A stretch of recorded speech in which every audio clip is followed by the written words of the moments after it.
What do you think we can do to support and be really good Americans and support the next generation, our children again, to bring farmers back? Yeah, well, I mean, knowing where your food comes from is sort of implicit in that question. So I think that's the number one. And supporting a farmer's market, supporting a CSA, supporting the markets that have a kind of traceability attached to it that's real.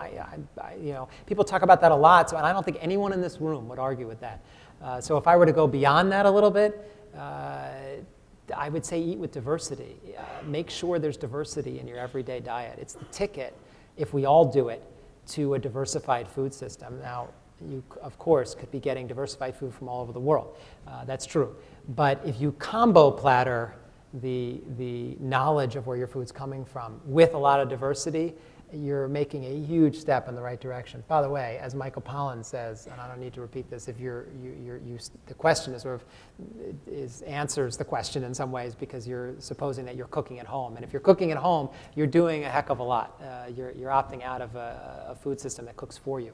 And that's much healthier, not just for you and your children, but for the environment from which food is grown. And so those are three really positive things that we oughtn't overlook as we increasingly yearn for the right kind of food system for the future. And if we do that, we'll create an environment where there are more farmers near us because we'll know where our food comes from again. I think so. I mean, I think connect I guess what I take issue with is not putting those pieces together. So I'm pushing a little bit further. And again, I don't know how much of that weight we put on the home cook because it's heavy to carry.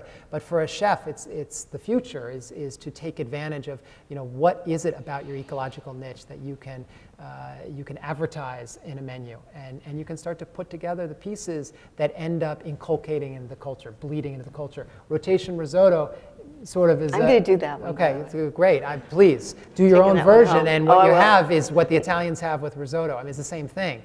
So, you know, hopefully we'll pass that on to future generations, and that will become the kind of litmus test for, are you taking advantage of what the land can supply, not dictating what you or I want our diets to be. Big difference. But we need to make sure we have the farms near us too.